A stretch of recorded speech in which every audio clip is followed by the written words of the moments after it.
वो नियम पहले हमारी संस्कृति का हिस्सा हुआ करते थे, परंतु जब से हम गुलाम हुए मुसलमानों के, ईसाइयों के, विदेशियों के, वो सारे नियम हमारे जीवन से चले गए। हमारी सारी जीवन शैली अस्त व्यस्त हो गई और इसीलिए हम गुलाम हुए, बीमार हुए। तो आज 1.5 घंटे की क्लास ये होने वाली है। इस 1.5 घंटे की क्लास में मैं आपको वो सारे नियम बताऊंगा, महत्वपूर्ण नियम जितने हैं, ताकि हम कभी भी जीवन में बीमार ना पड़ें। दवाइयों की कोई आवश्यकता नहीं है। दवाइयाँ इमरजेंसी सिचुएशन के लिए होती हैं, नॉर्मल सिचुएशन के लिए दवाइयाँ नहीं होती। तो गुरुकुल की तरफ से ये कार्यक्रम, ये क्लास लगाई जाती है और इसी तरह से कुछ और भी क्लासेस हम लगाते हैं, जैसे कैसे हम दिव्य संतानों की उत्पत्ति कर सकते हैं, कैसे हम गर्भाधान संस्कार, जो हमारे 16 संस्कारों में सबसे पहला संस्कार है, इसके पीछे की साइंस क्या है, इस साइंस को, विज्ञान को फॉलो करेंगे तो हमारे घर में एक विलक्षण दिव्य संतान पैदा हो सकती है। इसके साइंस के संबंध में क्लासेस होती हैं। अष्टांग योग, एक ऐसा विज्ञान जिसका पालन करके हम अपनी बुद्धि को विलक्षण बना सकते हैं, अपनी माइंड पावर को बढ़ा सकते हैं, ऐसी कक्षाएं होती हैं। तो आप अगर गुरुकुल से जुड़े रहेंगे तो ये सारी कक्षाएं करने का आप लाभ ले सकते हैं। और ठीक 1 मिनट बाद इस समय जो क्लास शुरू होने जा रही है, ये है प्राकृतिक दिनचर्या, नेचुरल लाइफ स्टाइल, ताकि जीवन में दवाइयों की आवश्यकता ना पड़े। और इस मीटिंग में काफ़ी सदस्य हैं, नियमों का पालन कर रहे हैं और जीवन में परिवर्तन आ रहा है। तो केवल भोजन की औषधि बनाना है, अलग से औषधियों की आवश्यकता नहीं है, बस भोजन को नियमों के अनुसार करना है और बहुत सारे बदलाव जीवन में होने लगते हैं। आइए, 8 बज चुके हैं, सभी सदस्य अपना फ़ोन म्यूट कर लीजिए। मैं 5-6 बिंदु आपके सामने रखूँगा और हर एक बिंदु जब समाप्त होगा, तब मैं आपसे प्रश्न पूछूँगा, जो भी आपकी उस बिंदु को लेकर जो सब्जेक्ट होगा, उसको रिलेटेड कोई भी क्वेरी होगी, कोई प्रश्न होगा। और जब आप ये क्लास पूरी समाप्त हो जाएगी, 9:30 बजे, तब आपकी बीमारियों से रिलेटेड जो प्रश्न होंगे, उसके बाद मैं उन प्रश्नों के उत्तर दूँगा। तो पहला बिंदु मैं आपको आपके सामने रख देता हूँ, इस बिंदु को ध्यान से सुनेंगे। उससे पहले एक सिद्धांत आयुर्वेद का बता देता हूँ, जो सिद्धांत हमें बताया नहीं जाता। आप किसी भी डॉक्टर, चिकित्सक के पास जाएँगे किसी भी बीमारी को लेकर, तो हर कोई दवाई देना शुरू कर देता है। परंतु आयुर्वेद का, चिकित्सा विज्ञान का जो आधार है, वो ये सूत्र है जो आपको स्क्रीन पर दिखाई दे रहा है। ये सूत्र कहता है, अगर आप नियमित रूप से नियमों को ध्यान में रखकर भोजन करते हैं, क्या खाना है वही खाते हैं, जो नहीं खाना वह नहीं खाते। अगर पथ्य अपथ्य को ध्यान में रखकर भोजन किया जाए, तो औषधियों की जीवन में कोई आवश्यकता नहीं है। ये आयुर्वेद का आधार है।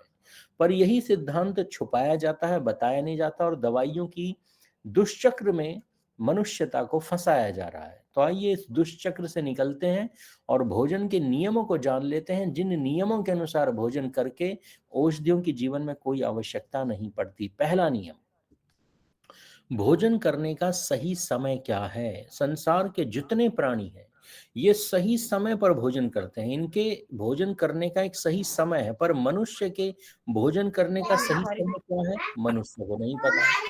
म्यूट कर लीजिए। अगर आपका फ़ोन म्यूट नहीं होगा, तो मुझे आपको मीटिंग से बाहर करना पड़ेगा। सभी सदस्य अपने फ़ोन को म्यूट कर लीजिए। सभी सदस्य अपने फ़ोन को म्यूट कर लीजिए। तो मनुष्य के भोजन करने का सही समय क्या है? जब इस सही समय के बारे में हम जानते हैं आयुर्वेद के ग्रंथों से, तो आयुर्वेद के ग्रंथ कहते हैं मनुष्य के भोजन करने के सही समय है सुबह और शाम। बस 2 ही समय हैं। तीसरा समय मनुष्य के जीवन में नहीं है भोजन करने का। अगर आप 3 समय भोजन करते हैं तो आप बीमार पड़ेंगे, ये आयुर्वेद कहता है।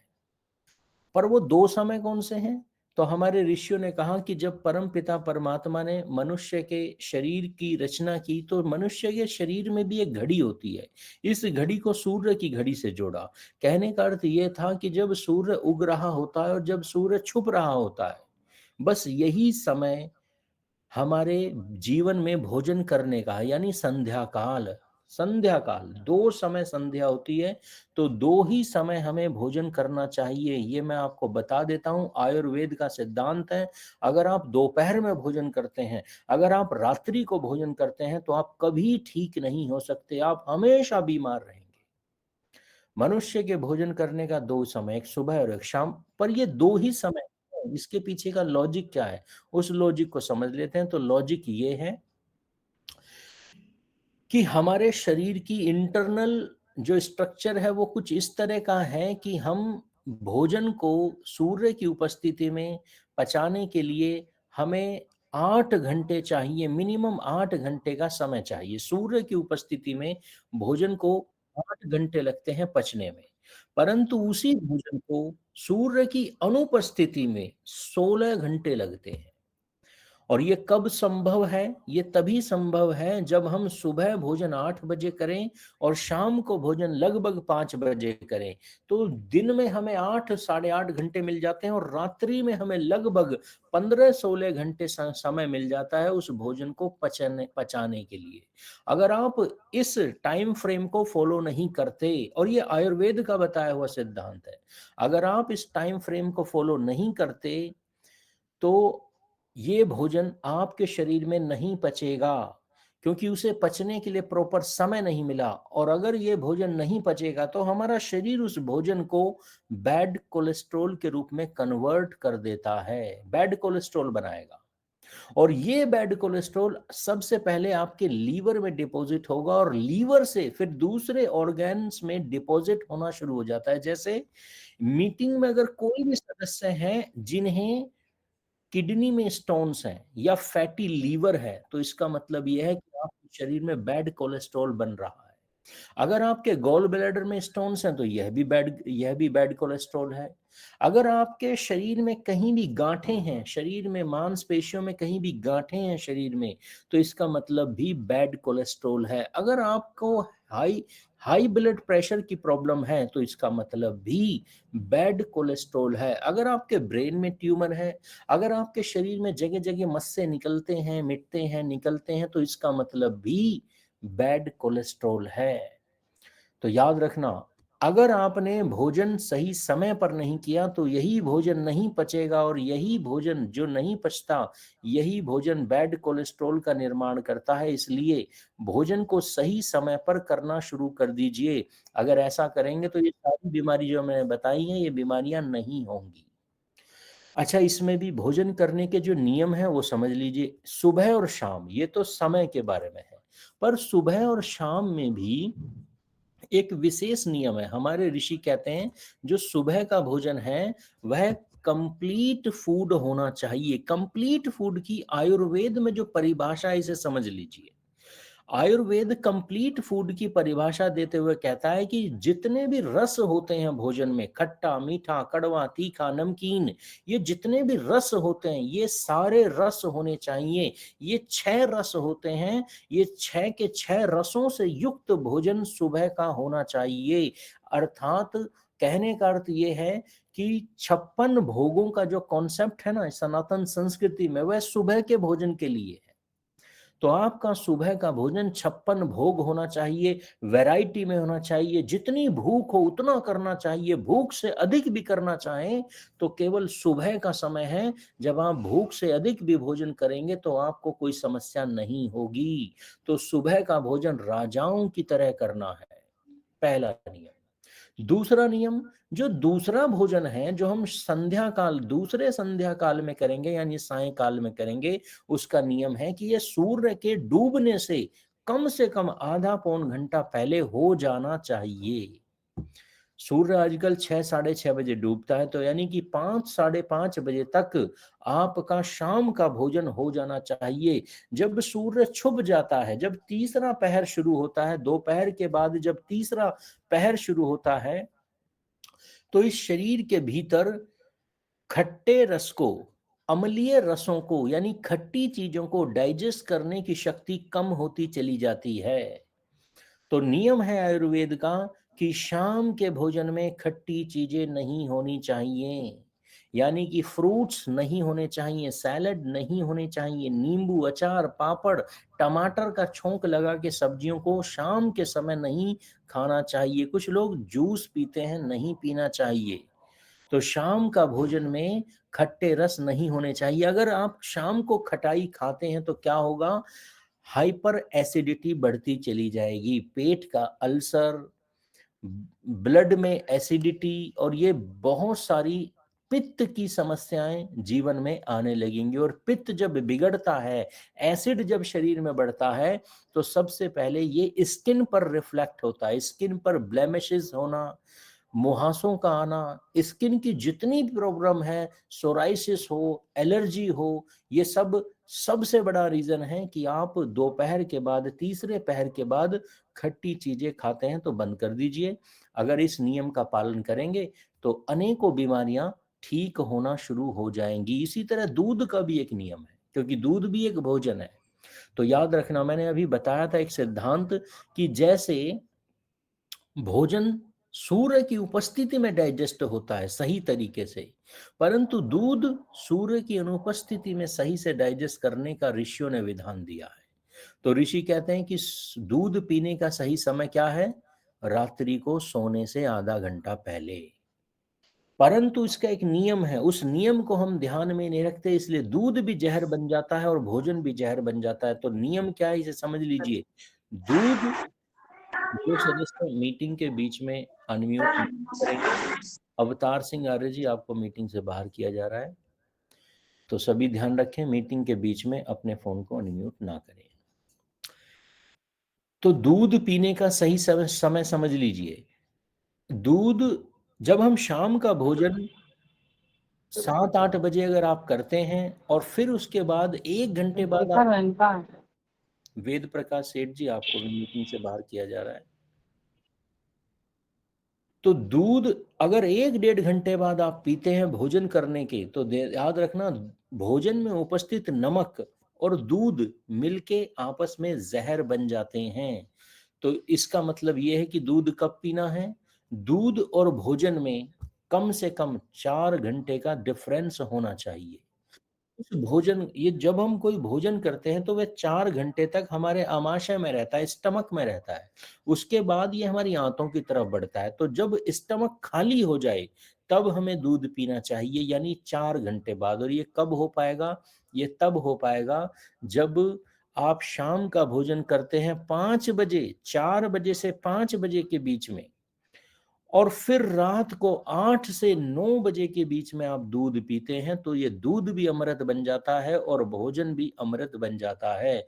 जो लोग ऐसी प्रैक्टिस नहीं करते, उनके जीवन में अनेकों समस्याएं आने लगती हैं और कोई बता नहीं पाता, कोई जान नहीं पाता कि ये प्रॉब्लम्स आ क्यों रही हैं। तो इसलिए इन हैबिट्स को बदल लीजिए। दूध पीने का, भोजन करने का एक समय है निश्चित, उस समय के अनुसार पालन कीजिए और आपकी अनेकों बीमारियां ठीक होने लगेंगी। ये पहला बिंदु है आयुर्वेद का। भोजन अगर सही समय पे है तो मैं गारंटी देता हूं 50% बीमारियां अपने आप ही जीवन से चली जाएंगी। 50% बीमारियां जीवन से चली जाएंगी। यहाँ पर पहला बिंदु समाप्त होता है। अनम्यूट करके इस बिंदु के संबंध में अगर कोई प्रश्न है आपके, तो अपने प्रश्न रख सकते हैं। अच्छा जी, जी, खीर खा सकते हैं भोजन के साथ में?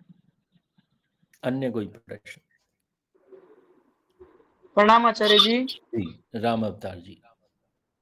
जी, अगर टाइमिंग बैठता नहीं है जैसे किसी काम की वजह से, तो फिर खाना टाइम पे नहीं खा पाए, तो फिर उसका सॉल्यूशन कुछ? तो उस दिन खाना ना खाइए। आयुर्वेद में जो उपवास का वर्णन है वो इसलिए नहीं है कि आप उपवास का एक बार इंतजार करें। जीवन के कार्य करते समय उपवास करने के अवसर मिलते हैं, तो उस सुअवसर का लाभ उठाइए। अगर तो लेट मैं डेली खाना, तो उस दिन खाना ना खाइए। ये उपवास आपकी अनेकों बीमारियों को दूर करने में सहायक सिद्ध होता है। अन्य कोई प्रश्न? आचार्य जी, जी, आपने खाने का तो बताया और पानी का नियम नहीं बताया अभी तक। पानी भोजन करने के 1.5 घंटे बाद अगर आप पीते हैं तो भोजन को पचाने में लाभदायक होता है।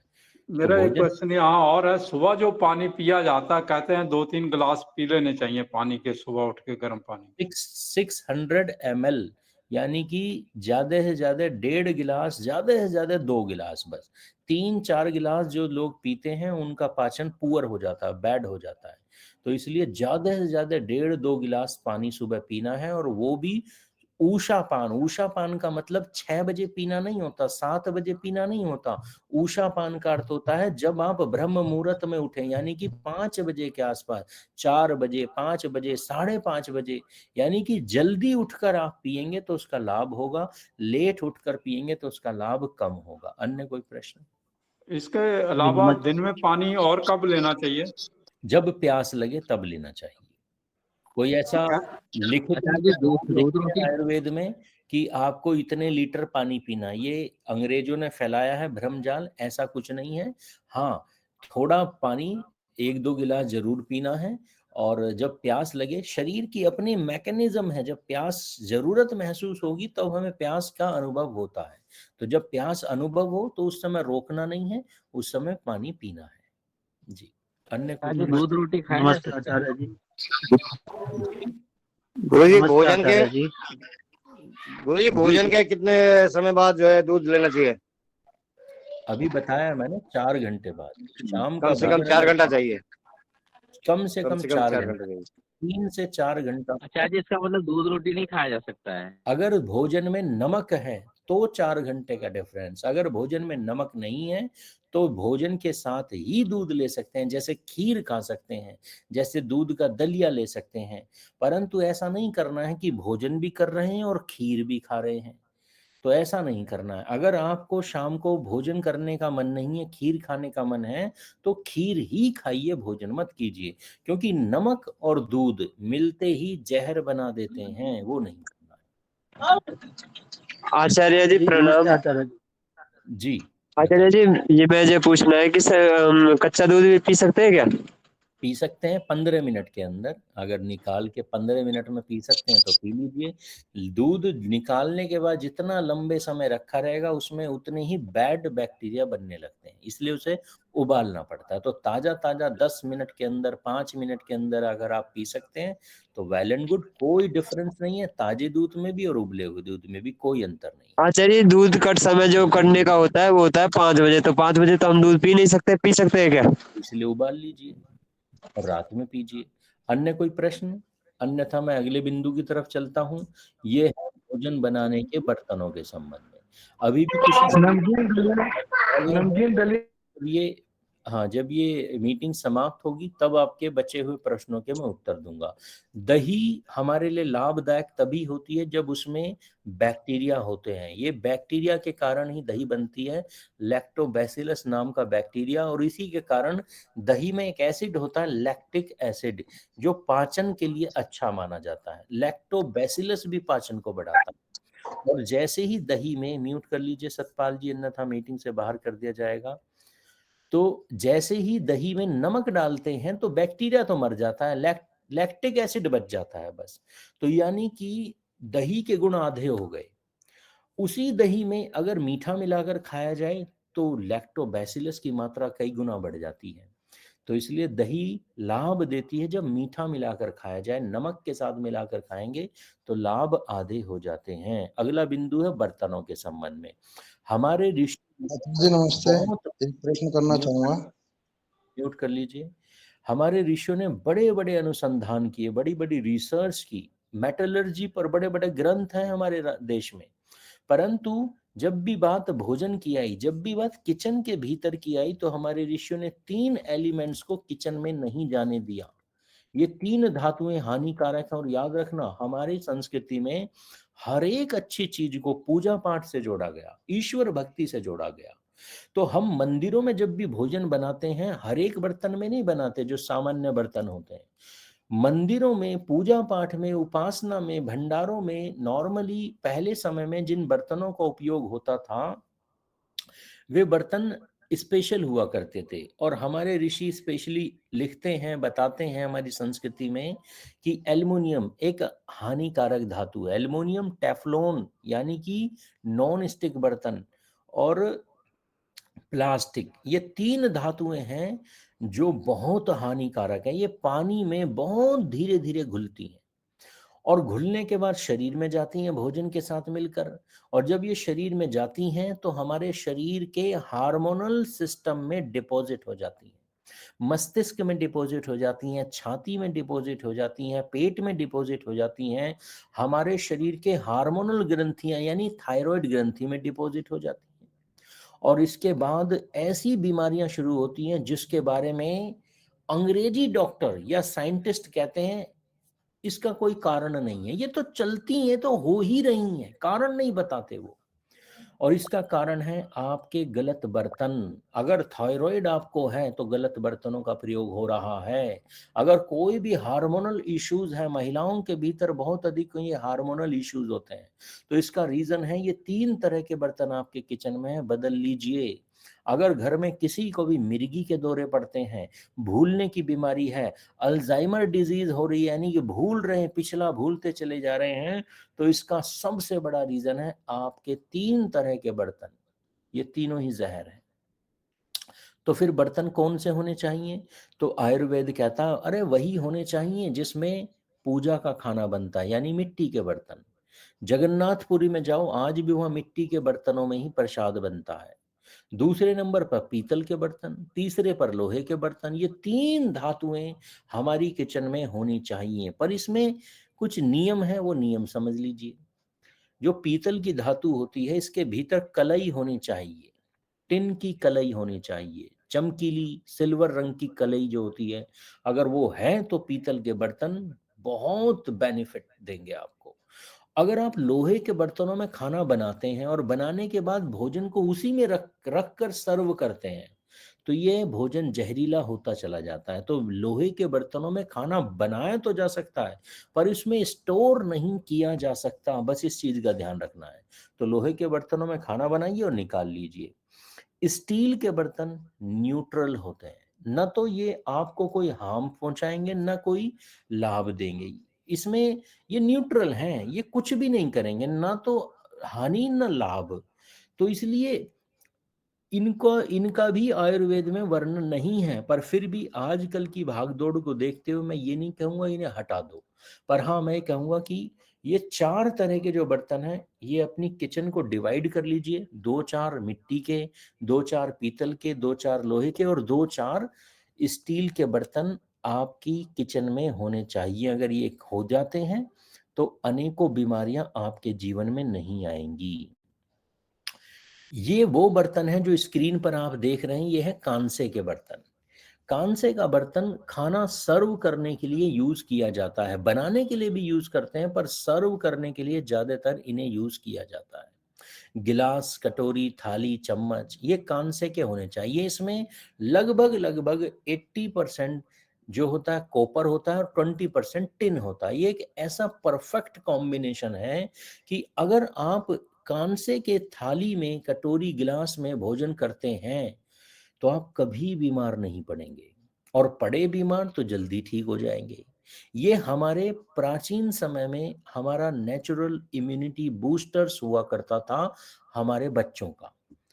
इंजेक्शन लगाने की कभी जरूरत नहीं पड़ती थी, इसलिए आप चाहते हैं आपके बच्चे कभी बीमार ही ना पड़े, उनकी नेचुरल इम्यूनिटी स्ट्रांग हो, एनहेंस हो, तो आपको घर में ये थालियां, ये बर्तन, ये गिलास रखने पड़ेंगे। हाँ, इनका बजट थोड़ा अधिक होता है। स्टील की थाली 500 रुपए की आ जाएगी तो ये 2000 की आती है, पर स्टील की थाली 20 साल चलेगी, ये 100 साल चलती है, तो बजट फिर वहीं का वहीं आ जाता है। तो इसलिए बर्तनों को बदल लीजिए और देखिए आप कितना हेल्थ में आपको इम्प्रूवमेंट होने लगता है।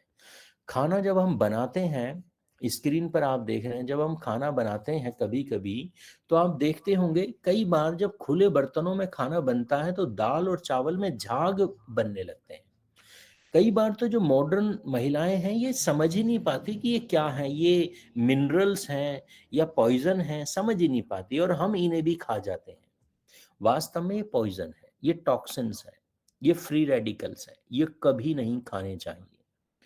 तो याद रखना ये खाने से क्या होता है, अगर आप कुकर में कभी झाग नहीं निकालते, भगोने में झाग नहीं निकालते और दाल और चावल इसी तरह से पकाकर खा रहे हैं जैसा स्क्रीन पर आप देख रहे हैं, जैसा खाते चले आए हैं नॉर्मली, तो याद रखना हमारे शरीर की वात और पित्त बिगड़ती हैं। ये दो दोष हैं जो बिगड़ेंगे। जब ये बिगड़ते हैं तो बीमारियां समझ लीजिए कौन कौन सी होंगी। Joints pain, migraine, spondylitis, sciatica, nerves के पेन, जो नस नाड़ियों के रोग हैं यहाँ पे शुरू हो जाएंगे। वेरिकोज वेन्स, ये एक बीमारी होती है जिसमें नसों के गुच्छे बन जाते हैं, नसें त्वचा से बाहर भी निकल के आने लगती हैं। तो ये कब होता है? और यूरिक एसिड का बढ़ना। तो इसलिए भूल से भी दाल और चावल कभी बनाएं तो कुकर में नहीं बनाना है। कुकर में बनाओगे तो आप झाग नहीं निकालोगे। और बाई चांस कुकर में बनाना पड़ा तो उसका एक तरीका है, कुकर का ढक्कन लगाने से पहले 15-20 मिनट आपको इसी तरह से झाग निकालने हैं, उसके बाद आपको ढक्कन लगाना है, तो हानि कुछ कम होगी।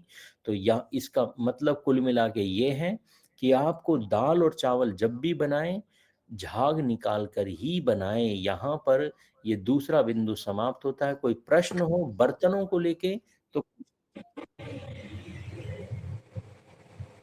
बर्तनों को लेके कोई प्रश्न हो तो पूछ लीजिए। नाम आचार्य जी। सर बर्तन के अल्टीमेट पत्ते में खाते हैं, हो सकेगा? और भी बढ़िया है। जो लोग पत्तलों में खाना खाते हैं, केले के पत्ते में इस तरह से जो खाना खाते हैं, तो मैं बता देता हूँ, जो पत्ते होते हैं ना, हर एक पत्ते में नहीं खाया जाता। कुछ विशेष पत्ते होते हैं जैसे ढाक के पत्ते, जैसे केले के पत्ते, तो इनकी सतह पर एक special medicated wax, natural wax होता है। तो गर्म खाना डलते ही ये वैक्स घुल के शरीर में जाता है और पाचन को स्ट्रॉन्ग करता है। तो अगर आप पत्ते में खाते हैं तो वेल एंड गुड, ये तो बहुत ही अच्छी आपकी हैबिट है। अन्य कोई प्रश्न? आचार्य जी, तांबे के बर्तन का प्रयोग कितने टाइम और कब करना चाहिए? गर्म में या ठंडे पानी में, दूध से या फिर जूस से? तांबे का बर्तन, पीतल का बर्तन सिर्फ और सिर्फ पानी को स्टोर करने के लिए, पानी पीने के लिए यूज किया जाता है। भोजन की कोई भी वस्तु तांबे और पीतल के बर्तन में नहीं रख सकते। तांबा और पीतल सिर्फ पानी के लिए। अन्य कोई प्रश्न?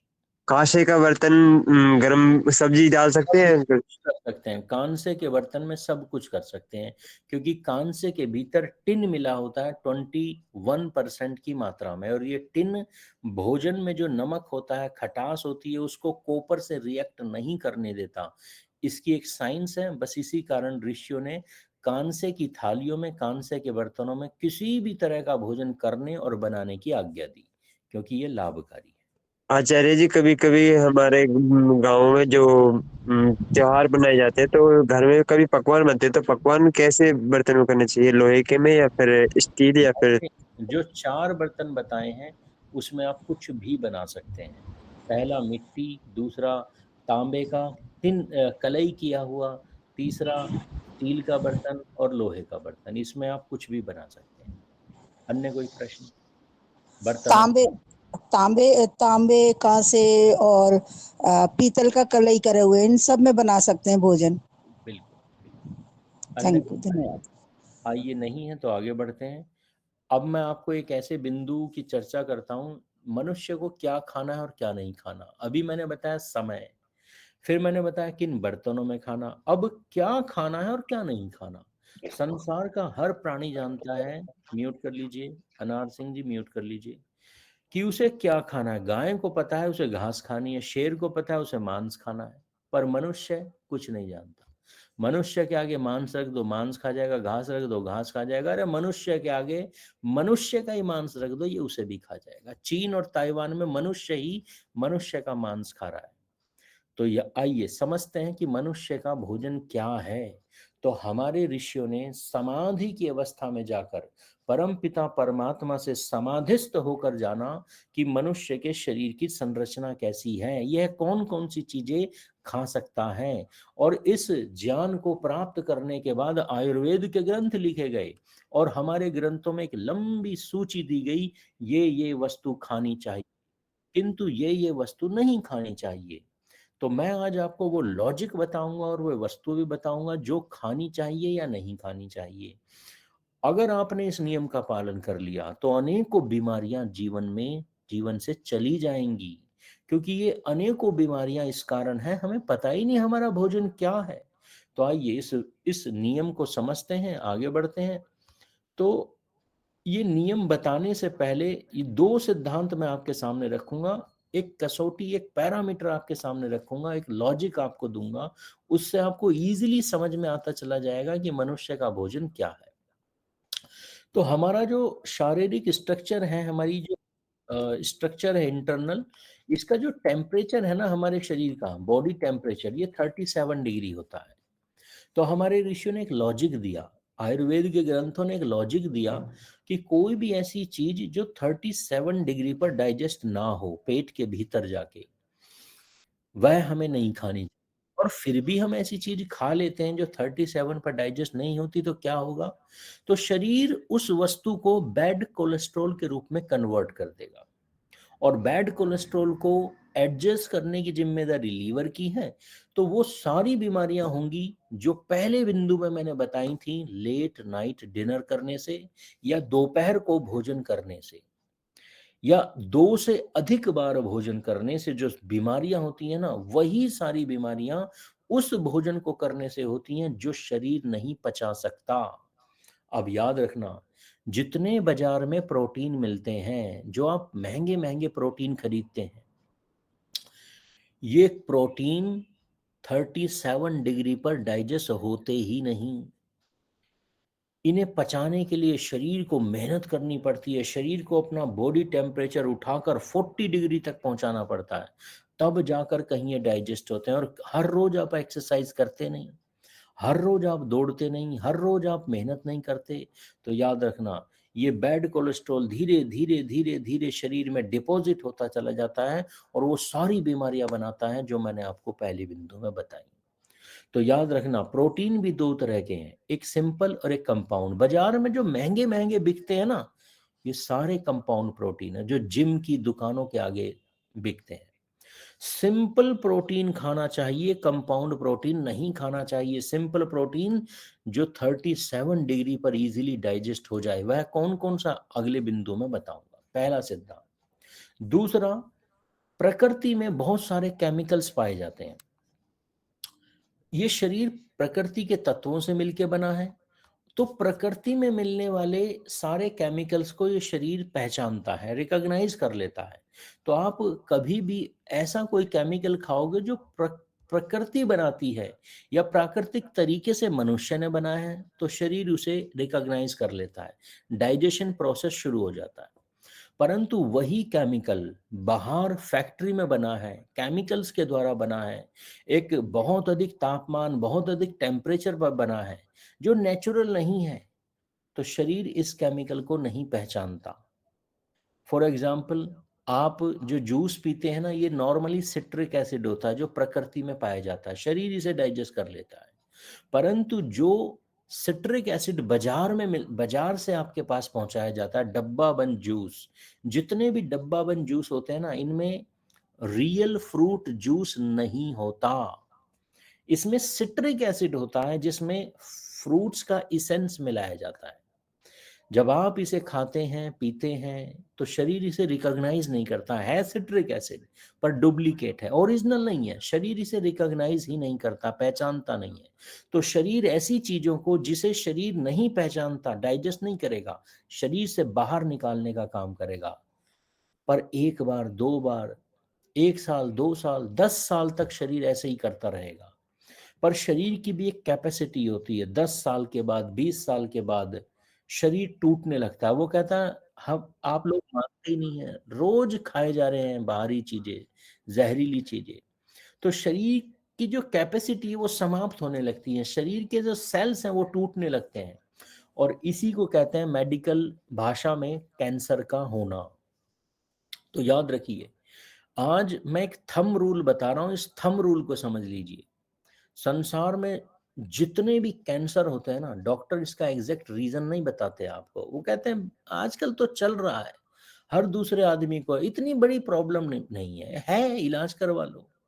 पर वो ये नहीं बताएंगे कि संसार में कैंसर का एकमात्र कारण, एक ही कारण है, कोई दूसरा कारण है ही नहीं, एक ही कारण है, जब आप नेचुरल केमिकल्स का सेवन नहीं करके फैक्ट्री में बने हुए केमिकल्स और फैक्ट्री में बने हुए केमिकल से बने हुए फूड का सेवन करते हो तो शरीर में कैंसर बनता है। बंद कर दीजिए, डब्बा बंद फूड्स को लेना बंद कर दीजिए। फैक्ट्री में बना हुआ केमिकल जहर है, बंद कर दीजिए। वही केमिकल्स लेना है जो प्रकृति बनाती है या मनुष्य प्राकृतिक तरीके से बनाता है, नेचुरल तरीके से मनुष्य अगर बनाता है। फैक्ट्री में बना हुआ केमिकल जहर है और इसके कारण कैंसर तो होता ही है। एक और बीमारी होती है हार्मोनल डिसऑर्डर, वही बीमारी जो मैंने आपको शुरू में बताई थी। एल्युमिनियम, टेफ्लॉन और प्लास्टिक के बर्तनों में भोजन करने से, वो भी केमिकल्स हैं, तो केमिकल्स को खाने से हार्मोनल डिसऑर्डर होगा ही होगा शरीर के भीतर।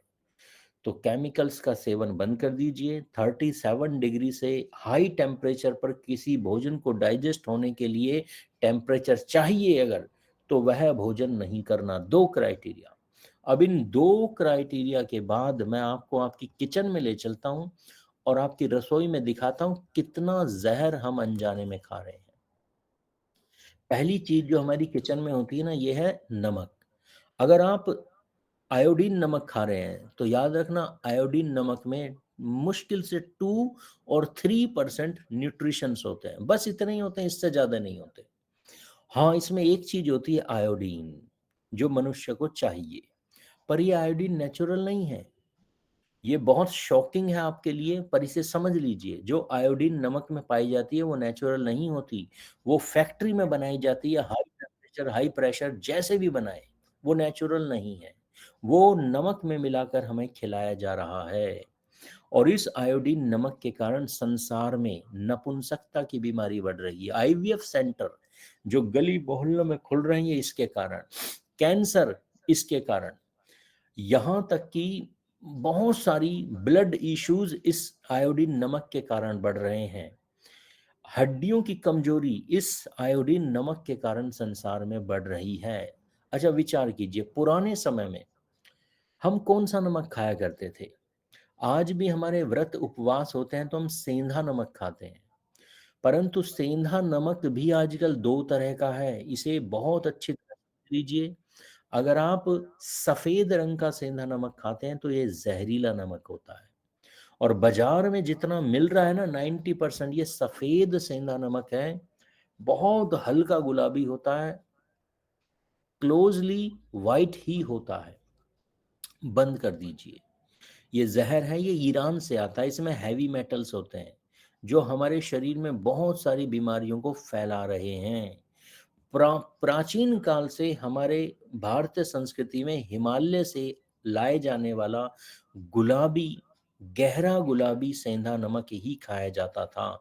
इसमें 90 से अधिक माइक्रो न्यूट्रिशंस होते हैं, इसमें नेचुरल आयोडीन होता है, इतना जितना हमारे शरीर को जरूरत है। इसीलिए हमारे ऋषियों ने सेंधा नमक खिलाना शुरू किया। और याद रखना, जो 6 रस होते हैं भोजन में, भोजन को कंप्लीट फूड बनाने के लिए, उसमें जो नमक रस होता है, नमकीन रस होता है, ये नमक अगर सात्विक है तो हड्डियां मजबूत होती हैं।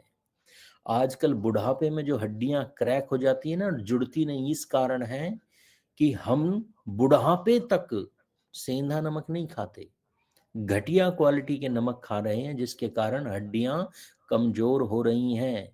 आपने वो कहानी सुनी होगी, भीम की माता ने भीम माता के हाथों से छूट गया था, जिस चट्टान पर गिरा वो चट्टान टूट गई।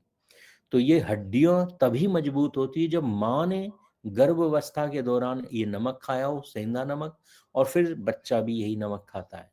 तो अपने बच्चों की हड्डियों को मजबूत करना चाहते हो तो उन्हें सेंधा नमक खिलाइए। मीठे पर आ जाते हैं, जो 6 रस होते हैं उनका रोज राजा जो है ना वो मीठा होता है।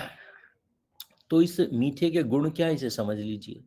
ये जो मीठा है ये शरीर के हर एक सेल को एनर्जी देता है, हर एक कोशिका तक ऊर्जा पहुंचाता है। अच्छा, डॉक्टर क्या कहते हैं? वो कहते हैं मीठा छोड़ दो, 30 साल के बाद, 40 साल के बाद मीठा ही खाना बंद कर दो। मैंने बहुत से ऐसे लोगों को देखा है जिन्होंने 20-20 साल से मीठा नहीं खाया, और परिणाम क्या होता है, 60 साल की आयु तक जाते जाते चल नहीं सकते, शरीर में दर्द, कमजोरी, 70 साल में मृत्यु हो जाती है। याद रखना, अगर मीठा आपने नहीं छोड़ा, मीठा आप खाते हैं, बस ध्यान ये रखना है कि मीठा, एक ही पहचान होती है मीठे की, और वो मीठे का रंग लाल होता है। अगर आप सफेद मीठा खाते हैं तो जहर है, लाल मीठा खाते हैं तो 100 साल का व्यक्ति भी मीठा खा सकता है, कोई समस्या नहीं। ये जो 165 साल की उम्र में भीष्म पितामह ने युद्ध किया था ना, बुढ़ापे में शक्ति सात्विक मीठे से आती है। तो लाल गुड़, लाल शक्कर, लाल खंड, लाल बूरा और लाल मिश्री, जी हाँ, मिश्री भी लाल होती है जो हमने कभी देखी नहीं। ये मेरे हाथ में आप देख रहे हैं, ये है लाल मिश्री। तो मिश्री, मीठा कोई भी हो, ये लाल होना चाहिए। अगर मीठा लाल है तो अमृत है, सफेद है तो जहर है। इसके बाद हमारी किचन में एक चीज और होती है, दूध। हम अपने बच्चों को रोज दूध पिलाते हैं, पिलाना भी चाहिए। आयुर्वेद कहता है दूध एक अमृत है, बच्चों को देना चाहिए। पर जो दूध आप पिलाते हैं ना अपने बच्चों को अमृत समझकर, पैकेट वाला, उसमें मेलामाइन मिला होता है, उसमें फॉर्मेलिन एक और केमिकल मिला होता है। और यकीन नहीं आ रहा तो एक मूवी इसी स्कैम पे बनी हुई है, साउथ की, बेशकल ये मूवी है, इसे देख लीजिए, यूट्यूब पे मिल जाएगी, फ्री में, निशुल्क मिल जाएगी। अगर आप भैंस का दूध पिलाते हैं अपने बच्चों को, तो भैंस का दूध 37 डिग्री पर डाइजेस्ट नहीं होता। 37 डिग्री पर वो डाइजेस्ट ही नहीं होता, और जब डाइजेस्ट नहीं होता तो क्या करेगा, बैड कोलेस्ट्रॉल का निर्माण करेगा। तो इसलिए भैंस का दूध जहर है, बंद कर दीजिए। गाय का दूध अमृत है, पर गाय अगर देसी गाय है तो अमृत है, और जर्सी गाय है तो जहर है।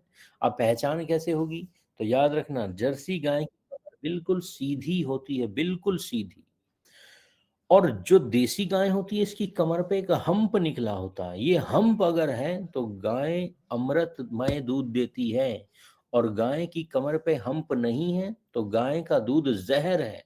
इसलिए देसी नस्ल की गाय का दूध पीना है, जिसके पेट में प्रोलाइन नाम का एक अमीनो एसिड पाया जाता है, जो गाय के दूध को अमृतमय बना देता है। परंतु जो जर्सी गाय है, इसके पेट में हिस्टिडाइन नाम का एक अमीनो एसिड पाया जाता है, जो गाय के दूध को जहर बना देता है।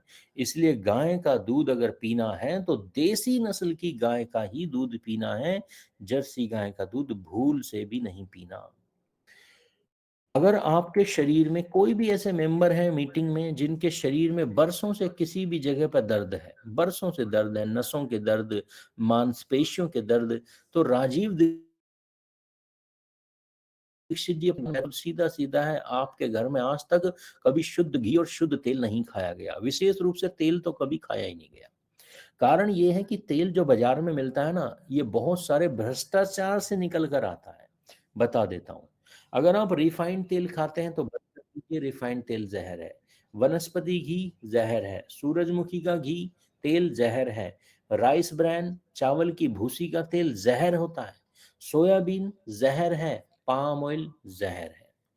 अब ये सारे तेल आप जानते हैं, पर इसमें पाम ऑयल है जो नॉर्मली आपको मिलता नहीं, बाजार में नहीं मिलेगा पाम ऑयल, और सबसे ज्यादा संसार में यही खाया जाता है। यहां तक कि भारत की सबसे बड़ी कंपनी है पतंजलि, जो पाम ऑयल बनाती है पर बेचती नहीं है। और यकीन ना आए तो पतंजलि के स्टोर पर जाकर पूछ लीजिएगा, वो देंगे ही नहीं आपको, होता ही नहीं, बेचते नहीं है। तो पतंजलि इस पाम ऑयल का करती क्या है, और एशिया की सबसे बड़ी कंपनी है पतंजलि पाम ऑयल बनाने वाली। तो इस पाम ऑयल का करती क्या है पतंजलि, तो ये स्क्रीन पर आप देख रहे हैं, ये काम किया जा रहा है। सरकार ने एक नियम बनाया है कि आप तेलों में पाम तेल की मिलावट करके बेच सकते हैं, क्योंकि यह दिखाई नहीं देता, इसमें गंध नहीं होती, तो इसकी मिलावट करके बेचा जा रहा है। विचार कीजिए कि जितनी बड़ी बड़ी कंपनियां हैं सब मिलावट करके बेच रही हैं।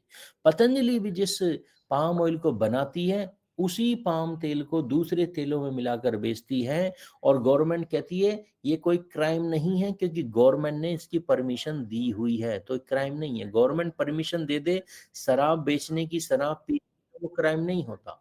तो तो गवर्नमेंट ने परमिशन दी है इसलिए पाम ऑयल मिलाया जा सकता है। और दूसरा काम होता है, संसार में जितने स्नैक्स हैं ये सारे स्नैक्स पाम ऑयल में बनाए जाते हैं।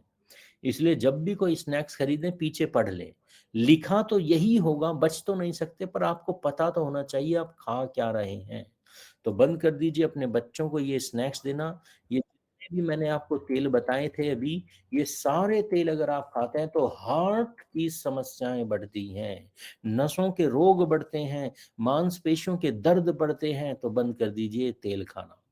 तो फिर कौन से तेल हैं जो शरीर के दर्द को दूर करते हैं? वो है पीली सरसों का तेल, वो है नारियल का तेल, वो है मूंगफली का तेल, वो है तिल का तेल। मौसम के हिसाब से इन तेलों का चयन करना है।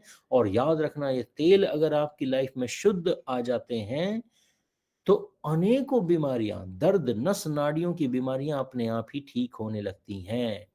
बस इसमें एक नियम है, तेल एक ही बार गर्म होना चाहिए भोजन बनाते समय। अगर भोजन बनाने से पहले भी वह गर्म होके आया है तो वह जहर है। और आजकल तेल जो निकाला जाता है ना, बड़ी बड़ी लोहे की मशीनों से निकाला जा रहा है, एक्सपेलर्स बोलते हैं उन्हें। ये तेल को इतना गर्म कर देती हैं लोहे की मशीनें कि इन मशीनों को छू भी नहीं सकते आप, इतनी गर्म। तो जो तेल आपके पास किचन में आता है ना, पहले से ही डेड होके आता है, इसमें कुछ गुण नहीं होते। तो लकड़ी की घानी से निकला हुआ तेल अगर आप लेते हैं तो यह आपके नस नाड़ियों के दर्द को ठीक करता है। आटे पर आ जाते हैं। आपकी किचन में जो गेहूं का आटा है ना, ये हमारी संस्कृति में कभी नहीं खाया गया।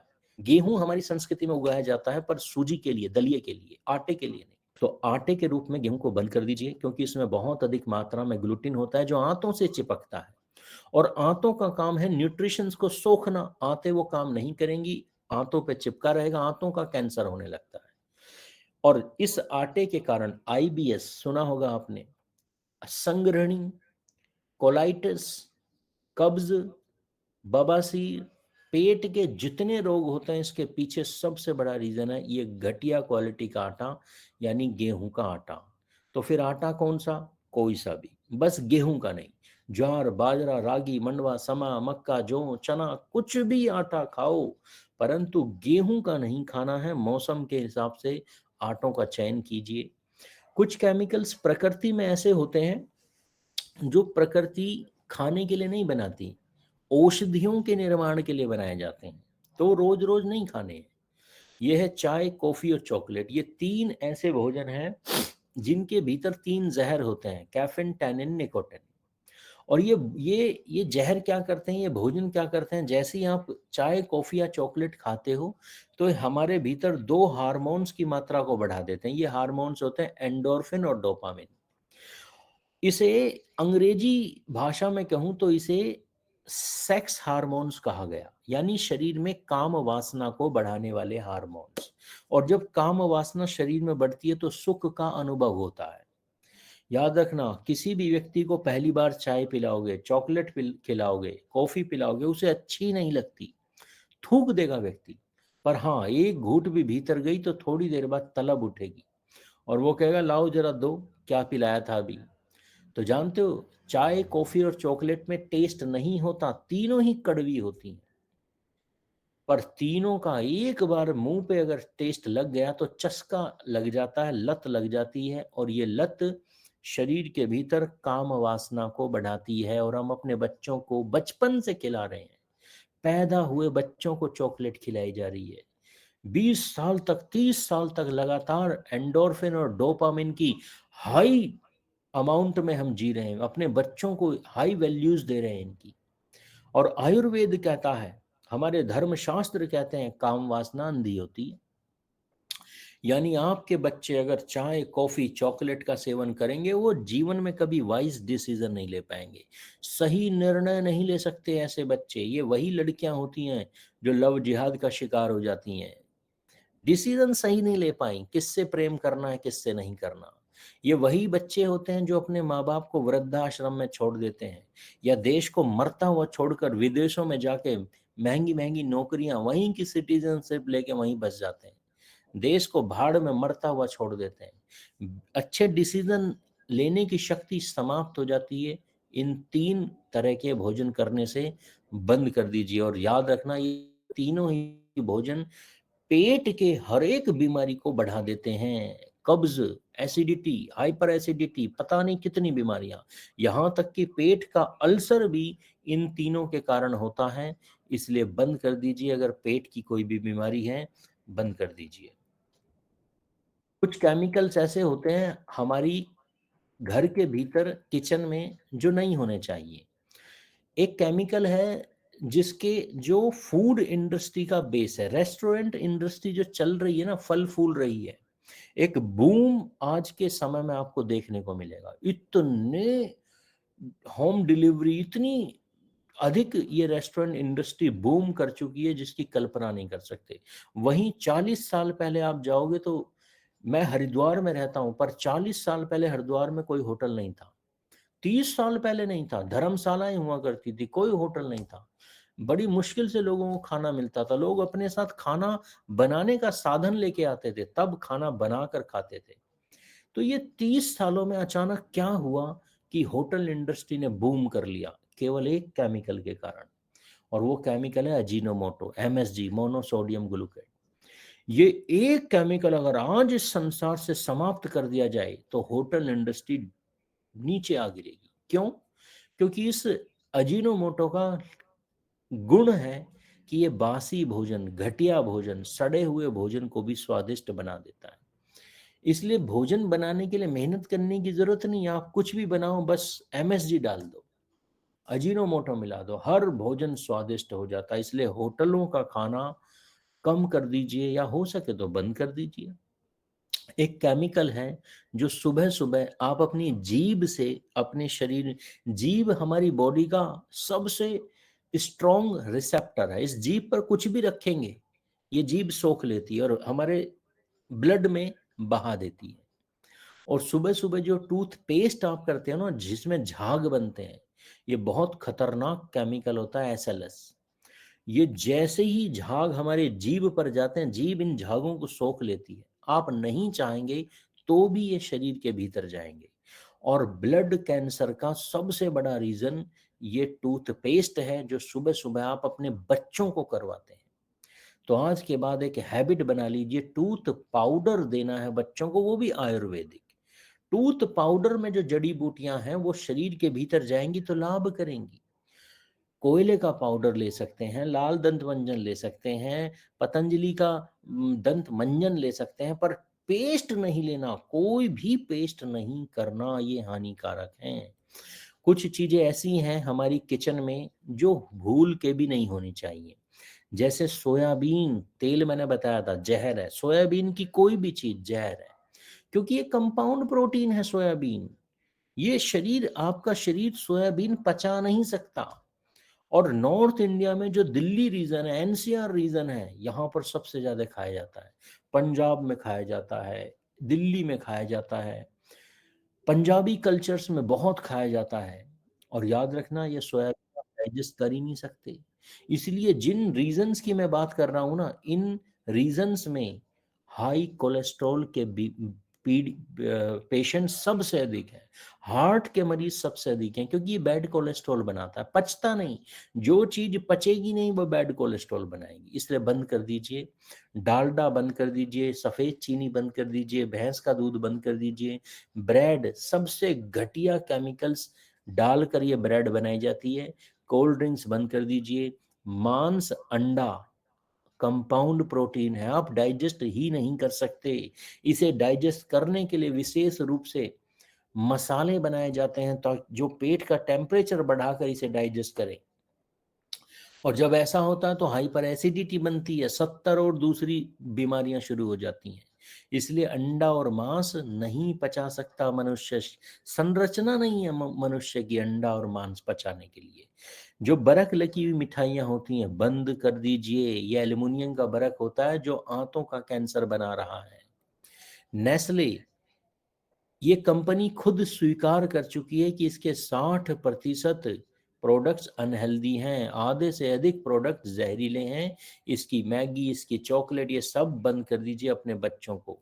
बासी भोजन अगर आप करते हैं ड्यू टू सम रीज़न, जैसे जॉब, कुछ भी रीज़न हो, अगर आप बासी करते हैं, कोई भी भोजन बनने के 4-5 घंटे बाद करते हैं, तो यह भोजन आपके शरीर की एक विशेष प्रकार की नस नाड़ियों को ब्लॉक करता है, वायु ब्लॉकेज करती है शरीर में और हाथ हिलने लगते हैं। शरीर में दर्द है तो दर्द बना रहता है, ठीक नहीं होता। मैंने कई लोगों को देखा है जो बताते हैं 20 साल से माइग्रेन है, हमें ठीक ही नहीं होता माइग्रेन, बस गोली, रोज एक गोली, रोज एक गोली। इसका कारण है बहुत बड़ा बासी भोजन। तो बासी भोजन नहीं करना, करना पड़ जाए कभी मजबूरी में तो गर्म किए बिना करना है। अगर बासी भोजन आपने दोबारा से गर्म कर लिया तो अब उसमें कार्सिनोजेनिक एलिमेंट्स भी डेवलप हो जाएंगे, यानी वो कैंसर भी बनाएगा।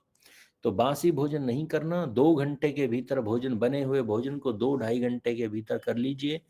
और ये करते समय भी गर्म नहीं करना है, जैसा है बनने के बाद भोजन वैसा ही करना है। दोबारा भोजन को, बने हुए भोजन को गर्म नहीं करना। विरुद्ध आहार समझ लीजिए, एक ऐसा भोजन जो है तो बहुत अच्छा परंतु गलत कॉम्बिनेशन में अगर आपने खाया तो यह जहर बना देता है, शरीर में जहरीले तत्वों का निर्माण करता है। जैसे दूध के साथ नमक जहर है, बिल्कुल नहीं खाना। दूध और नमक जहरीली चीजें हैं, एक साथ नहीं खाना, अलग अलग खा सकते हैं।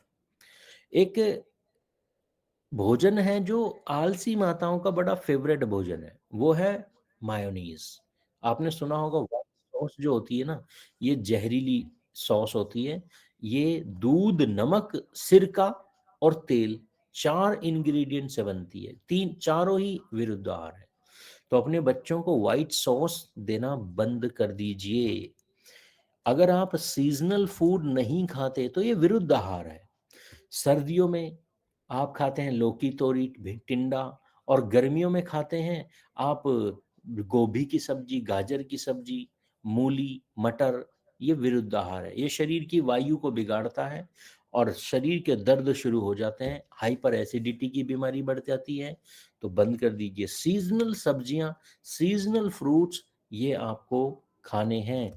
फ्रूट्स कभी भी मिक्स करके नहीं खाने, ये नियम है, आयुर्वेद का स्पष्ट नियम है। फ्रूट्स अगर मिक्स करके खाओगे तो वो जहर बनाएंगे, नहीं खाना।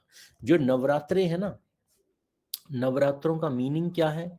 नवरात्रों का अर्थ होता है मौसम बदलना शुरू हो चुका है, और बदलते मौसम में इम्यूनिटी डाउन होती है, कफ बढ़ता है। तो हमारे ऋषियों ने इसे पर्व के रूप में मनाना शुरू किया। नवरात्रे हमें सूचना देते हैं कि मौसम बदल रहा है। आप चाहते हैं आपके शरीर में कफ ना बढ़े तो सीजनल फूड्स को खाइए। अब सर्दियां शुरू हो रही हैं तो अब ये सूचना है, ये एक इंडिकेशन है कि अब आपको मूंगफली का तेल शुरू कर देना चाहिए। आपको तिल, मूंगफली, गुड़, गज्जा, गर्म चीजें आपको खानी चाहिए। जब नवरात्रे आएंगे मार्च में तो ये सूचना देते हैं कि अब आपको ठंडी चीजें खानी चाहिए। तो नवरात्रे मौसम को बदलने की सूचना देते हैं। तो अपने भोजन को मौसम के अनुसार बदलना है, इस बात के लिए नवरात्रे मनाए जाते हैं। इन चीजों का हमें ध्यान रखना है। जो हमारे मसाले होते हैं इसका भी एक साइंस है, इस साइंस को समझ लीजिए।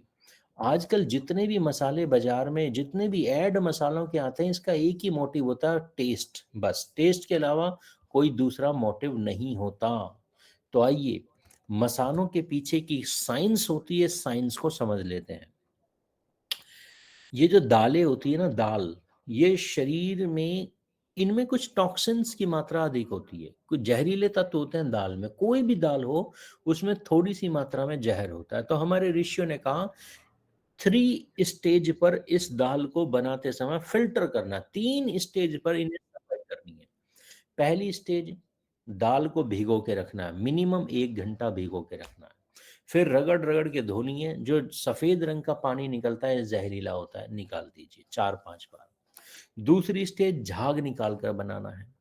तीसरी स्टेज, जब झाग निकल जाए, चुटकी भर कलौंजी और चुटकी भर मेथी डाल दीजिए उबलती हुई दाल में। अब ये दाल आपकी नस नाड़ियों के बीमारियों को ठीक करने में सहायता बनेगी।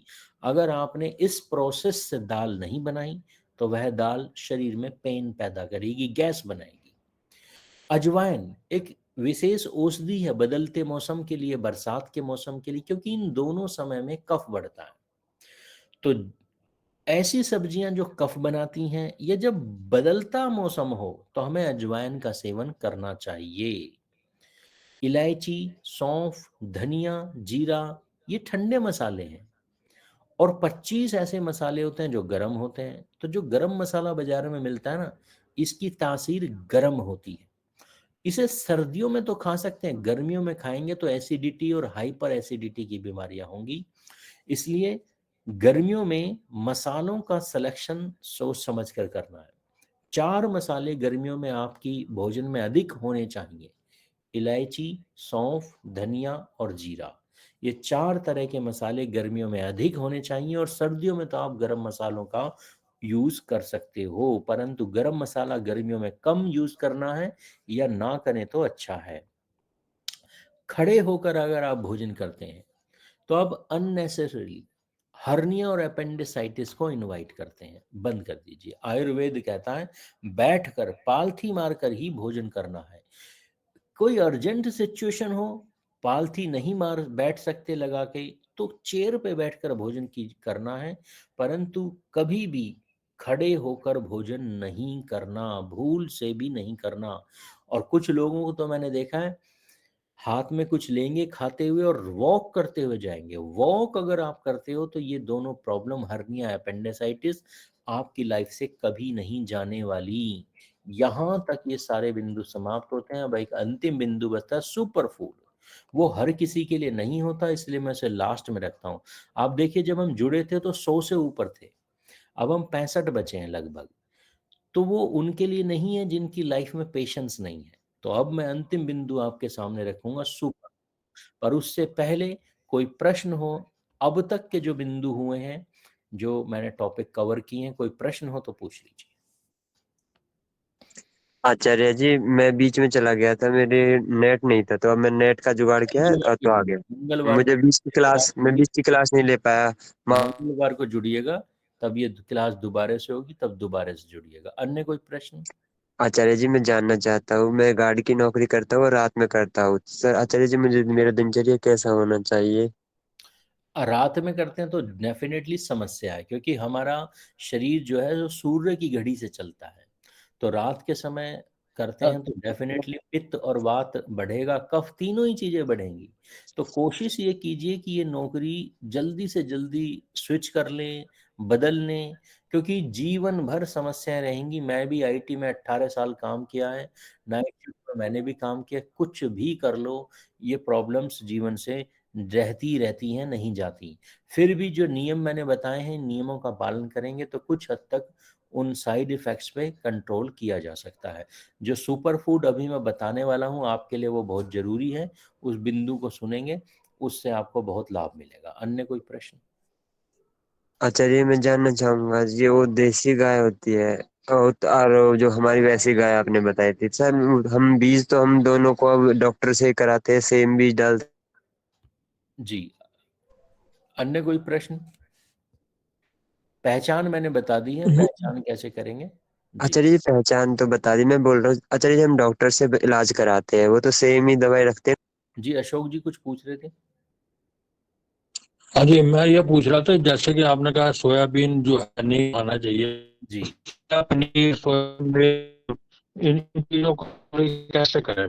आपकी आवाज साफ नहीं आ रही है मुझे, नेटवर्क का इशू है आपकी तरफ।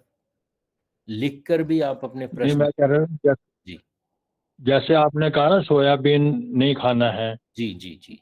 तो मतलब कि आप सोया से पनीर बना हुआ, सोया से मिल्क बना हुआ, सोया से और प्रोडक्ट जो बड़ी वगैरह है, सोयाबीन की कोई भी चीज नहीं खानी है। अब इसमें गिनने की जरूरत नहीं है। जी सोयाबीन एक जहर है, तो जहर से बनी हुई कोई भी चीज आपको नहीं खानी है। ठीक है जी। तो इसके लिए कोई विशेष पूछने की आवश्यकता नहीं है, क्या मैं सोयाबीन का दूध पी सकता हूँ, क्या ये खा, नहीं। सोयाबीन भारत की फसल नहीं है, ये यूरोप और अमेरिका की फसल है। वहां के लोगों को लाभ दे सकती है, भारत के लोगों को लाभ नहीं देगी। ये जहरीली फसल है, इसे नहीं खाना है। जी, अन्य कोई सदस्य? धन्यवाद। आइए सुपर फूड की तरफ ले चलता हूं मैं आपको। ये बहुत इंपॉर्टेंट बिंदु है, ये समझ लीजिए। हमारी संस्कृति में कुछ भोजन ऐसा रहा है जिसे विशेष रूप से महत्व मिला। देवताओं पर अर्पित किया जाने वाला भोजन, इसे कहते हैं देवताओं पर चढ़ाए जाने वाले भोजन को दिव्य भोजन, सुपर फूड के नाम से जाना जाता है। पर ऐसा इस भोजन में क्या है जो भोजन